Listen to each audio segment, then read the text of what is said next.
રાજકોટમાં કેદારનાથ મંદિરમાં પૂજા કરવાને લઈ મામલો છે તે ગરમાયો છે, જેમાં અમરનાથ મંદિર પૂજા વિવાદ વકરી ગયો છે। રાજકોટમાં ક્ષત્રિય અગ્રણી ટીપી જાડેજા સાથે જે ફરિયાદ છે તે નોંધવામાં આવી છે। ક્ષત્રિય આગેવાન ફરિયાદ કરનારના સમર્થનમાં આવ્યા છે। ટીપી જાડેજા સામે હવે આ ફરિયાદ નોંધાઈ છે, ત્યારે ક્ષત્રિય આગેવાન હટીસિંહ જાડેજાએ પણ આ ફરિયાદીને સમર્થન આપ્યું છે। સમગ્ર મામલે જે યુવાનો મંદિરમાં પૂજા અર્ચના સહિતના કામ કરે છે તેને રોકી દેવા માટે ટીપી જાડેજાએ ધમકી આપી હતી। આ યુવાનો પૂજા અર્ચના નહીં કરે તેવી ધમકી આપી હતી। આ લોકો અદા અને ગોરાણીમાંને ધમકાવતા હતા। જે આ લોકોનું યુવા ગ્રુપ જે 10 જણાનું છે ને એમાંથી એમ કહેતા હતા કે ભાઈ તમારું મકાન પાડી નાખશું અમે, બરાબર છે, અમે આમ કરશું તેમ કરશું, તમારે અહીંયા રહેવું મુશ્કેલ થશે। બીજું અમે નવગ્રહનું મંદિર અત્યારે 8 દિવસથી કામ ચાલુ કર્યું છે, તો એમાં જે આ બધા યુવા ગ્રુપવાળા છે એ બધા અહીંયા ઘસી આવ્યા, અદાને ધમકી દીધી કે એને કહેજો પીટી જાડેજાને કે આ તોડી નાખે, બરાબર, નકર અમે એને પાડી દેશું ને તમને પાડી દેશું મારીને, બરાબર છે, એવી ધમકી આપેલી, બરાબર છે। અને એટલે અમારે ઓન ધ સ્પોટ આ 2 દિવસ પહેલાં જ કેમેરા નાખવા પડ્યા કે કોઈ પણ બનાવ બને તો એમાં એ આપણે ઓલું કરી શકીએ। ત્યારે સમગ્ર વિવાદ મામલે હવે ટીપી જાડેજાનું જે પુત્રનું નિવેદન પણ સામે આવ્યું છે। પીટી જાડેજા મારા પિતા 2004થી જ આ મંદિરના ટ્રસ્ટી છે તેવું પીટી જાડેજાના પુત્રે જણાવ્યું છે। અમુક ટ્રસ્ટીઓ બન્યા બાદ મંદિર છે તે આવ્યા નથી, તેમ છતાં પોતાનો હક જમાવે છે તેવું પુત્રએ જણાવ્યું છે।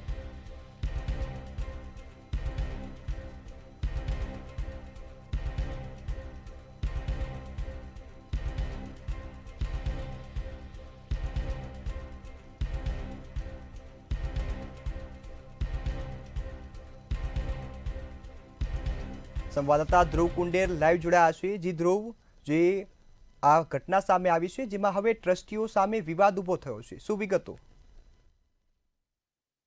ચોક્કસથી વાત કરીએ તો ક્ષત્રિય આગેવાન પીટી જાડેજા ફરી એક વખત વિવાદમાં આવ્યા છે। તાલુકા પોલીસ સ્ટેશન ખાતે તેમના વિરુદ્ધ છે તે ફરિયાદ નોંધાવવામાં આવી છે જસ્મીન મકવાણા નામના શખ્સ દ્વારા, કે જે પોતે ક્યાંક ને ક્યાંક ભાજપના આગેવાન પણ છે।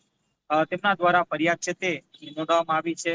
351(3) અને 352 બીએનએસ કલમ હેઠળ આજે ફરિયાદ છે તે નોંધાવવામાં આવી છે। ત્યારે ચોક્કસપણે પીટી જાડેજા મંદિરમાં ક્યાંક ને ક્યાંક જે ભાવિકો આવે છે તેમને દબાવવાની કોશિશ કરે છે, તેમના ઉપર પ્રેશર કરે છે। આ પ્રકારની જે વાત છે તે ફરિયાદી દ્વારા કરવામાં આવી રહી છે। ત્યારે ચોક્કસપણે કહી શકાય કે પીટી જાડેજાના પુત્ર દ્વારા પણ એવું કહેવામાં આવ્યું છે કે જે ફરિયાદ છે તે ક્યાંક ને ક્યાંક પીટી જાડેજાને ફસાવવા માટે કરવામાં આવી રહ્યું છે।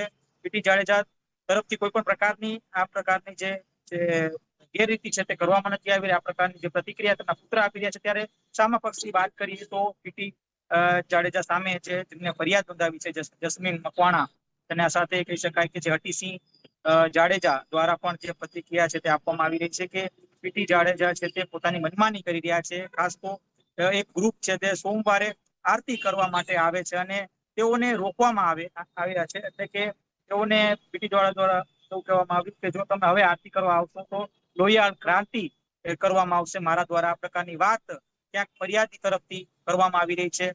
ખાસ તો આરતી ને લઈને વિવાદ છે તે સર્જાયો છે। અમરનાથ મહાદેવમાં દર સોમવારે એક આરતીનું આયોજન છે તે કરવામાં આવી રહ્યું છે।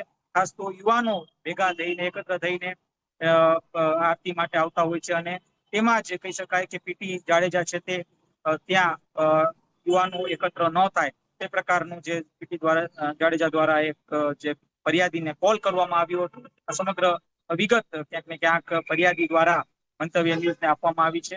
ત્યારે ચોક્કસપણે એક સવાલ ક્યાંક ઉભા થઈ રહ્યા છે કે શા કારણે એક મંદિર જેવી જગ્યામાં આ પ્રકાર જે ગેરરીતિ છે તે થઈ શકે, એક સવાલ ક્યાંક ત્યાં ઉભો થઈ રહ્યો છે। આ સાથે જે હટીસિંહ નામના જે આગેવાન છે, ક્યાંક મંદિરના જ આગેવાન છે, તેઓએ જણાવ્યું કે આગામી સમયમાં તેઓ ટ્રસ્ટ પાસેથી જે ચેરિટી કમિશનર પાસેથી સમગ્ર માહિતી છે તે એકત્ર કરશે, કારણ કે તે જે મંદિર છે તે મંદિરના હવે પીટી જાડેજા પ્રમુખ નથી, આ પ્રકારની વાત પણ તેમના દ્વારા કરવામાં આવી છે। ત્યારે બીજી વાત કે જે પીટી જાડેજા છે તેમના દ્વારા પણ તેમના પુત્ર દ્વારા એ પ્રતિક્રિયા આપવામાં આવી રહી છે કે મંદિરમાં ક્યાંક ને ક્યાંક પીટી જાડેજા હજુ સક્રિય છે, અને આ સાથે સામસામા પક્ષ છે અત્યારે આક્ષેપ પ્રત્યાક્ષેપ અત્યારે થઈ રહ્યા છે, ત્યારે ચોક્કસપણે આ સમગ્ર મામલો છે તે તાલુકા પોલીસ સ્ટેશન ખાતે પહોંચ્યો છે.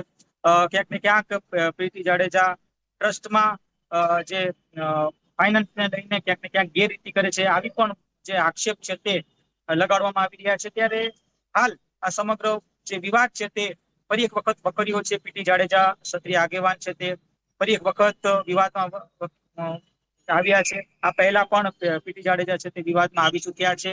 ત્યારે ક્ષત્રિય આંદોલન જ્યારે થયું હતું ત્યારે પીટી જાડેજા છે તે વિવાદમાં આવ્યા હતા. ત્યારબાદ કહી શકાય કે એક જે ફાઇનાન્સ જે લેતી દેતીમાં પીટી જાડેજાનું નામ છે તે સામે આવ્યું છે. આવા અનેક વિવાદમાં ક્યાંક પીટી જાડેજા પહેલા પણ આવી ચુક્યા છે. ત્યારે ફરી એક વખત આ મંદિરમાં આરતી કરવા બાબતે જે એક મામલો જે સામે આવ્યો છે, અને આ જ મામલે છે તે તેમાં જે યુવાનો છે, જે સ્થાનિક ક્યાંક લોકો છે, તેઓ પીટી જાડેજા ઉપર આક્ષેપ કરી રહ્યા છે કે પીટી જાડેજા તેઓને આરતી કરવા માટે રોકે છે. આ ગેરબંધારણીય છે અને આરતી આ સમગ્ર પ્રકરણ છે તે રાજકોટ તાલુકા પોલીસ સ્ટેશન ખાતે પહોંચ્યો છે. જી બિલકુલ ધ્રુવ, સંપૂર્ણ માહિતી બદલ આભાર. ત્યારે ક્ષત્રિય આગેવાન હટીસિંહ જાડેજાએ પણ આ મામલે સમર્થન આપ્યું છે અને જણાવ્યું છે કે અનેક જે મંદિરમાં યુવાનો પૂજા અર્ચના કરે છે તેમને કામ કરવા માટે ધમકી અપાય છે.